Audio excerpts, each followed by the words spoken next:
ఉదయం లేవగానే Iran Israel యుద్ధం ముగిసిందంటూ ట్రంప్ ప్రకటన అన్ని వార్తల్లో ప్రధాన వార్తగా వచ్చింది. దీంతో 12 రోజులుగా జరుగుతున్న యుద్ధానికి ముగింపు దొరికినట్లయింది. అయితే ఈ యుద్ధంలో కూడా తన మధ్యవర్తిత్వంతోనే ఇరాన్ ఇజ్రాయెల్ మధ్య కాల్పుల విరమణ జరగనుందని అమెరికా అధ్యక్షుడు ట్రంప్ చెప్పుకోవడం మొదలుపెట్టారు. ఇరాన్ ఇజ్రాయెల్ మధ్య కాల్పుల విరమణ జరగనున్నట్లు అమెరికా అధ్యక్షుడు డొనాల్డ్ ట్రంప్ ప్రకటించారు. ఈ ఒప్పందంపై సందిగ్ధం నెలకొన్న నేపథ్యంలో ఇరు దేశాల మధ్య ఒప్పందానికి తానే మధ్యవర్తిత్వం వహించారని ట్రంప్ చెప్పుకోవడం మొదలుపెట్టారు. ఈ ఒప్పందానికి సంబంధించి ఆయన ట్రూత్ సోషల్లో ఒక పోస్ట్ కూడా పెట్టారు. ఉద్రిక్తతల నేపథ్యంలో ఇరాన్ ఇజ్రాయెల్ దేశాలు ఒకేసారి శాంతి అంటూ తమ వద్దకు కాళ్ల బేరానికి వచ్చాయని ట్రంప్ అన్నారు. దాంతో ఇక్కడ శాంతి అవసరం ఉందని తాను గుర్తించారన్నారు. ఈ కాల్పుల విరమణ ఒప్పందంలో పశ్చిమాసియాతో పాటు ప్రపంచం కూడా నిజమైన విజయం సాధించిందన్నారు. ఇరు దేశాలు భవిష్యత్తులో ప్రేమ, శాంతి, శ్రేయస్సును చూస్తాయని తెలిపారు. అలా కాదని వారు నీతిని, సత్య మార్గాన్ని వదులుకుంటే రానున్న రోజుల్లో ఈ దేశాలు మరింత కోల్పోవాల్సి ఉంటుందని హెచ్చరించారు. మరికొన్ని గంటల్లోనే కాల్పుల విరమణ జరగనుందని, 24 గంటల తర్వాత యుద్ధం అధికారికంగా ముగియనున్నట్లుగా ఆయన తెలిపారు. ఈ సందర్భంగా ట్రంప్ రెండు దేశాలను అభినందించారు. అందరికీ అభినందనలు. ఇజ్రాయెల్, ఇరాన్లు పూర్తి కాల్పుల విరమణకు అంగీకరించాయి. మరో 6 గంటల్లో చర్యలు ప్రారంభం కానున్నాయి. 12 గంటల్లో యుద్ధం అధికారికంగా ముగియనుంది. మొదట ఇరాన్ కాల్పుల విరమణను ప్రారంభించనుంది. అనంతరం ఇజ్రాయెల్ దాన్ని అనుసరించనుంది. దీంతో 12 రోజుల యుద్ధానికి ముగింపు కార్డు పడనుంది. ఒక దేశం కాల్పుల విరమణ పాటించేటప్పుడు మరొక దేశం శాంతి, గౌరవంతో ఉండాల్సి ఉంటుంది. ప్రతిదీ సరిగ్గా జరుగుతుందనే భావిస్తున్నారు.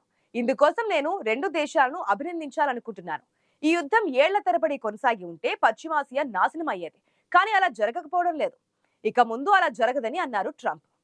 అయితే కాల్పుల విరమణ ఒప్పందంపై నాయకులు, మీడియా నుంచి పొంతనలేని ప్రకటనలు, కథనాలు వెలువడుతున్నాయి. తాజాగా ఇరాన్ ప్రభుత్వ రంగ మీడియా ఛానల్ IRNN కొత్త ప్రకటన చేసింది. ఖతార్లోని అమెరికా స్థావరాలపై ఇరాన్ విజయవంతంగా దాడి చేయగానే ఇజ్రాయెల్తో బలవంతంగా కాల్పుల విరమణ అంగీకరింపచేశారని తెలిపింది. ఈ దాడి అనంతరం అణు ఒప్పందం కోసం ట్రంప్ ఇరాన్ను ప్రాధేయపడ్డారని వెల్లడించినట్లుగా BBC పర్షియా తెలిపింది. ఈ సందర్భంగా Iran revolutionary guards corps army Iran వాసుల ప్రతిఘటనను అభినందించింది. ఇక మరోవైపు ఇజ్రాయెల్ పై ఇరాన్ ఖండాంతర క్షిపణులు ప్రయోగించడం, ఇజ్రాయెల్ ఇరాన్ పై వందల కొద్ది డ్రోన్లు ప్రయోగించడం వల్ల కాల్పుల విరమణ ఎలా సాధ్యమో మాత్రం ఎవ్వరికీ అర్థం కాలేదు. రెండు దేశాల మధ్య యుద్ధం నిలిచిపోయిందని, మరో 24 గంటల్లో ఈ దేశాలు స్వయంగా ప్రకటిస్తాయని ట్రంప్ తెలిపారు. కానీ ఆ పనిని ఎవరి మధ్యవర్తిత్వంతో జరగనుంది, ఎలా జరగనుందో మాత్రం తెలియజేయనే లేదు. కానీ అగ్రరాజ్యం అధ్యక్షుడు చెబుతుంటే ఎవరు మాత్రం కాదని అంటారు? అంతా అవుననే అనుకున్నారు. అయితే B-2 బాంబర్లు, బంకర్ బస్టర్ బాంబులతో తమ అణు స్థావరాలపై అమెరికా జరిపిన దాడి నేపథ్యంలో అమెరికా సైనిక స్థావరాల లక్ష్యంగా ఆపరేషన్ బషరత్ ఆల్-ఫాత్ పేరుతో ఇరాన్ ప్రతీకార దాడులు చేపట్టింది. తమ దాడి అమెరికా స్థావరాలపైనే అవడంతో క్షిపణులు ప్రయోగించామన్న వార్తను ఖతార్ దేశానికి తెలియజేసింది ఇరాన్. అయితే దీనిపై ట్రంప్ స్పందిస్తూ దాడికి ముందే ఆ విషయం చెప్పినందుకు ధన్యవాదాలు అంటూ వ్యంగ్యాస్త్రాలు సంధించారు. ఇరాన్ ప్రయోగించిన వాటిని ఖతార్ గగనతలంలోనే కూల్చివేయడం జరిగింది. ట్రంప్ వ్యాఖ్యలు హాస్యాస్పదంగా మారుతున్నాయి. ఇరు దేశాలు యుద్ధానికి ముగింపు పలికాయని ట్రంప్ సగర్వంగా ప్రకటించినా నిజానికి అలా జరిగేలా కనిపించడం లేదు. ఇరాన్ మరొక అడుగు ముందుకేసి నిషేధించబడిన రసాయనాలతో తయారు చేసిన కెమికల్ బాంబుల ప్రయోగం చేస్తుందని ఇజ్రాయెల్ ఆరోపిస్తోంది.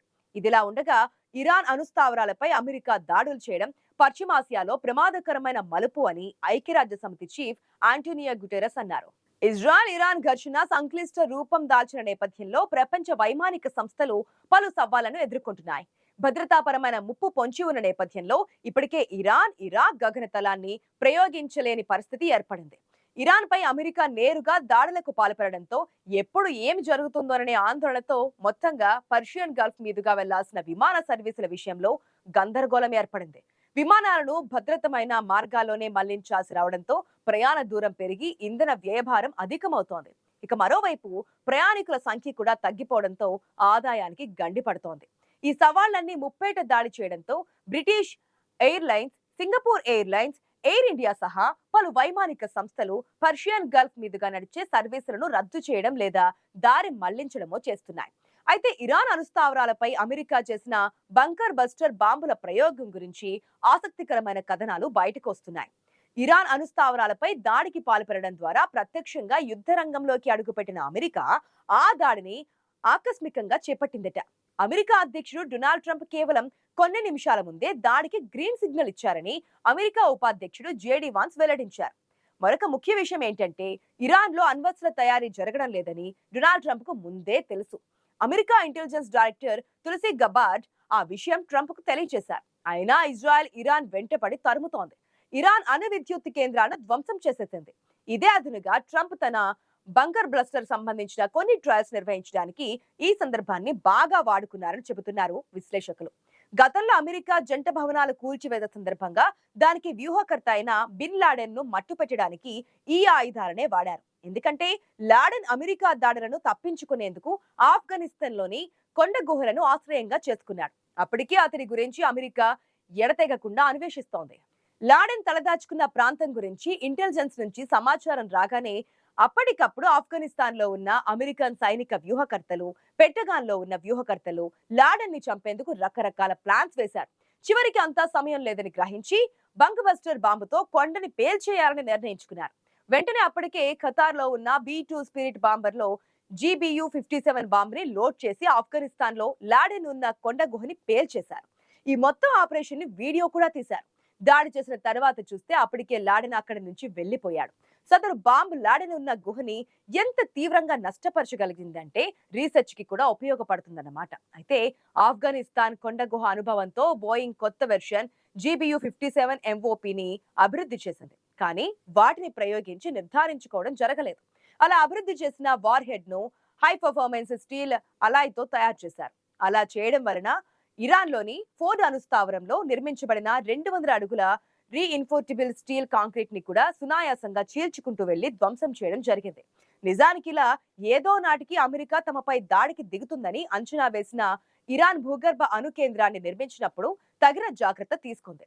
అమెరికా దగ్గర ఉన్న GBU-57 MOP బాంబు మహా అయితే 150 అడుగుల లోతుకు వెళ్లగలదని అంచనా వేసి భూమి లోపల 200 అడుగుల మందంతో కాంక్రీట్ కూడా వేసింది. కానీ ఇరాన్ అంచనాకి అందని విధంగా ఇజ్రాయెల్ అమెరికాలు ఒక ప్లానింగ్ తో వెళ్లాయి. దాడి జరిగిన రోజు మొత్తం 6 B-2 స్పిరిట్ బాంబర్లు ఒక్కొక్కటి 2 GBU-57 MOP బాంబులను తమతో తీసుకొని వచ్చాయి. అంటే మొత్తం 12 GBU-57 MOPలతో దాడికి వచ్చాయన్నమాట. అంటే అమెరికా తన బాంబులను పరీక్షించుకునేందుకు ఇరాన్ పైన దాడులు చేసిందన్నది సుస్పష్టం అంటున్నారు నిపుణులు.